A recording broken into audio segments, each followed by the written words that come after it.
Welcome back to The Path to Happiness. I'm your host, Dr. Tyler Hendricks. Whether or not people believe in the fall, or even in religion, humankind is aware that something is really wrong with the world. That's why in every culture, we find an expectation that the world is going to end. This ending is often called the apocalypse. And in the field of religion, it is the study of eschatology, or the last things. Eschatology brings to mind big natural disasters, terror, and war. Religious groups present dazzling scenarios of the end of the world. And even though these prophecies are always wrong, people's faith in eschatology continues. The book of Revelation, given to St. John, presents a dramatic natural and social phenomena that are going to take place in the last days. Others make predictions as to when this is going to happen. American religious groups, from the Jehovah's Witnesses and Family Radio, all the way to the Branch Davidians and Heaven's Gate and People's Temple, did so. The Japanese group Aleph and the local Korean group O Taeyang Church and the All Mission Church are other examples, and they're all over the world, Africa, South America, everywhere. Recently, people said that the ancient Mayan calendar predicted an apocalypse on December 21st, 2012. It caused a big buzz in the media and inspired the movie 2012. Of course, nothing happened. The date came and went. So what do we make of all this confusion?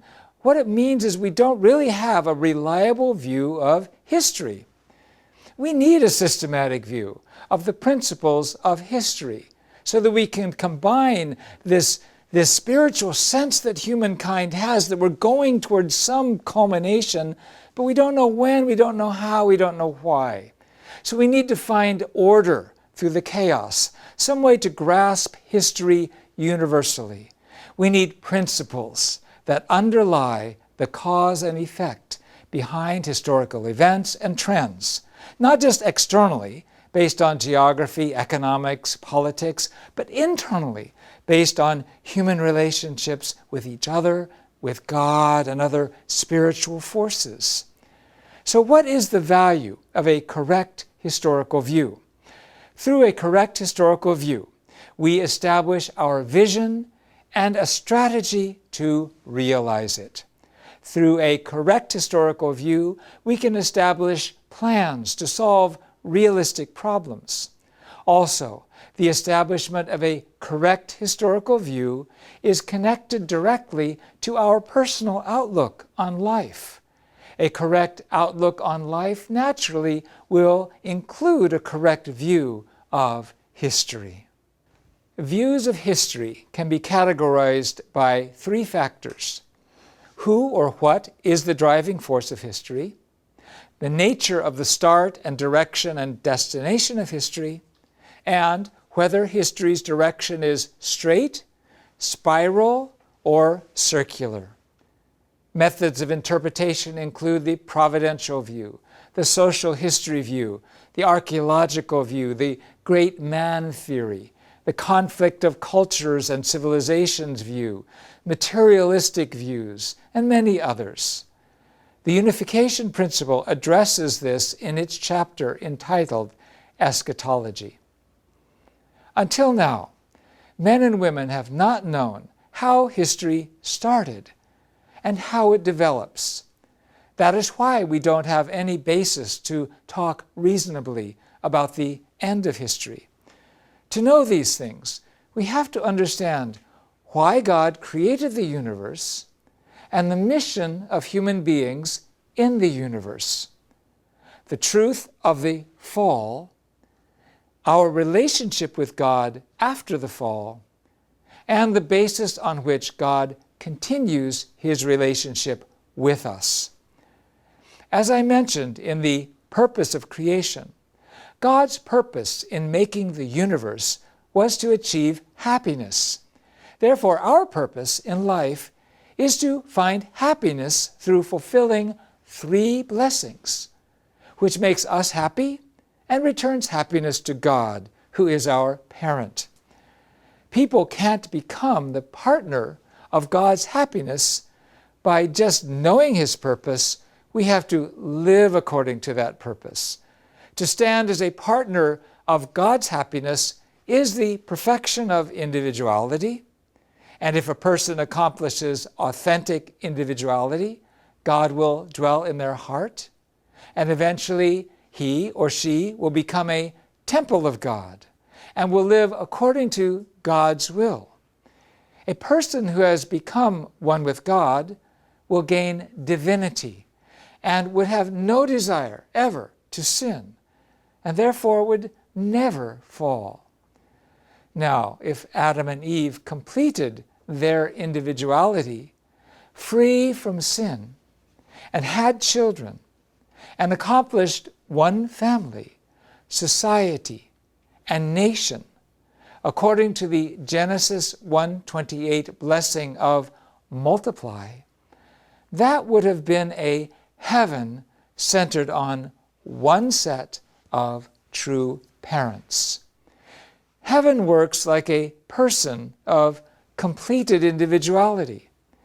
Just as a body follows the vertical commands from the brain and has cells and organs that work in a horizontal relationship with each other, the society of heaven would follow the vertical commands from God and have individuals, families, and social networks that work together.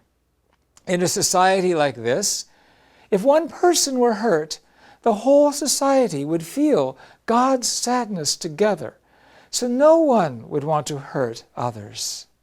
As God blessed us to have dominion over all things, if we develop science to love and steward nature, we will create a comfortable and healthy community. That would be heaven on earth. Like this, if people live by fulfilling heaven on earth and enter the spirit world will become heaven in heaven. Therefore, God's purpose of creation was always one thing: to build heaven on earth, and to do that first, and then heaven in heaven. However, because the ancestors of humankind fell, the object partner that resembles God was incomplete. We became one body with Satan and became malign, not divine. Because people with this malady reproduced children with sin and made families and societies and a whole world, this world is hell on earth. Here on earth, the vertical tie to God is broken, and so the horizontal ties between people are also broken. People don't know that God exists and that the spirit world exists. We don't feel the pain of our neighbors, and we even seek to harm our neighbors. We have made a world that considers Satan to be God.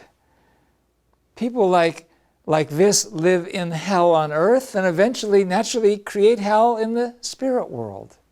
But God is the God of feelings, and He is our true parent, Heavenly Father and Heavenly Mother. So God doesn't let this be and just leave us and the whole world in this situation. God has to save this world of crime and sin. God also will not just save some people and not others. His salvation will be complete. It will be universal for everybody. The history of God's salvation is the essential, true history of humanity. It is of God, so we call it providential, and it is to save us. So it is the providence of salvation. And to save people who fell means to return them to their original state of creation. So the history of providential salvation becomes the history of restoration. And the primary purpose of history is to create a world that has fulfilled those original three blessings, which means to bring heaven to the earth. As you see here, the history of humanity is God's history. It is the providence of salvation. It is the history of the providential restoration to the state of the original creation. And we have to fulfill heaven on earth first. Therefore, this physical world cannot literally end. And God does not save, again, only a few. He saves everyone universally. God, as the parent of humankind, will take interest in every little lost lamb, to each one of us, and pay no attention to gender. He won't treat the rich and the poor differently. God jumps the wall between nations, races, and religions, and saves all of humanity in the history of the providence.